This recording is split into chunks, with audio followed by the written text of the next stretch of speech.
Yeah, I mean, a big talk about like is always when somebody gets announced, they're like, "Whoa, who's going to induct him? Who could it be?" And Right. there's been some names out there. Obviously, I've been making the play for you, like why you would be a good person to induct him, obviously. And then there's other names like Steve Austin. People mentioned CM Punk's another one.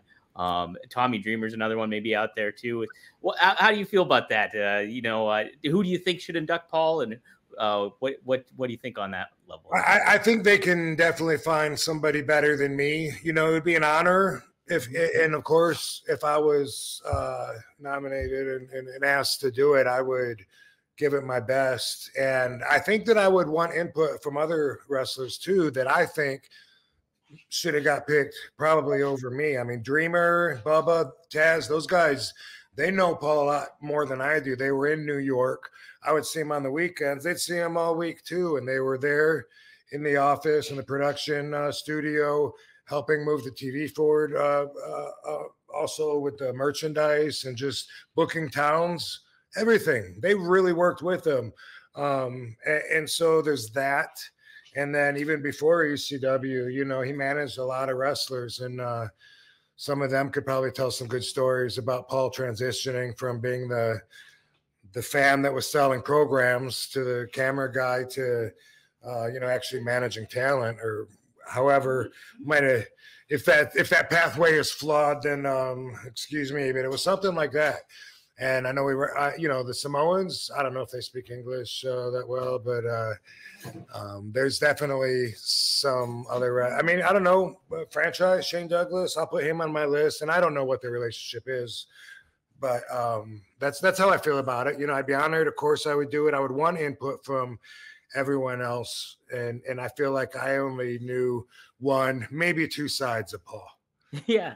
Well, I think it's cool though, like just knowing how you handle yourself on the podcast here and the way you kind of deliver stuff, whether it's ideology or something like that. It's like, I know even off the cuff, off the top of your head, I'm sure you could give something like that's really good for Paul and like really conveys who he is as what he did for you and what he did for others too. And so it's going to be interesting. There's a lot of good names that I think could do it. And Paul's influenced so many people. You just even look at it now, like him being with Roman Reigns and the Bloodline and stuff like that. It's like big name after big name and stuff. And I wonder if maybe they'll go with someone along those lines to induct him, because it would be more consistent with the bullet points that they're trying to make that week with business and with Mania. And if not one of the young bloodlines that he's managing, maybe someone in their family. I don't know. I could see them going with like that, which could be a current angle, but it's where they're at right now also, as opposed to, but I don't know. I just found out there's no categories. I thought, like, I had heard they were going to do like an extreme wing or something. And then I was talking to, I think, Bill Apter the other day, and I was saying, what is the category that Paul's in? He's like, no category. He's just like you. I said, really? Yeah. Like, what about like Pete Rose? Doesn't he have like a special celebrity? There's a celebrity wing. They do have a celebrity wing. Oh, they do? Yeah. There is a celebrity wing. So Pete now Rose, I'm more confused than ever. Thought I understood it, and you just threw that at me. Well, okay, so I think that's the only. Well, no, not technically too, because I do. There's a warrior. There's a warrior wing. There's a warrior award. So somebody like a Shad Gaspard or something would win the warrior award, who won it, I believe, 2 years ago, maybe. But like somebody that's done a lot, or like overcome something. And then there is the celebrity wing. So I think there's names like Donald Trump, Drew Carey, Pete Rose, Mike Tyson, I believe, is in that wing. Snoop Dogg, I think, too. There's some others. But so my understanding now is that wrestlers or I don't know. What's he getting in for? Is it for being a manager or for being a booker? Or I think it's all around.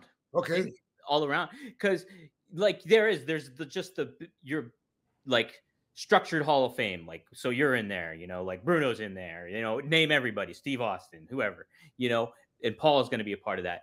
Now there's also a legacy one, which is people that weren't necessarily involved with WWE, but still had like a bigger impact in the business, like in an earlier time. So like Lou Thez or Frank Gotch or Bobo Brazil. Yeah, there's an underlying wing basically How to about like Greg Gagne, his dad? Vern.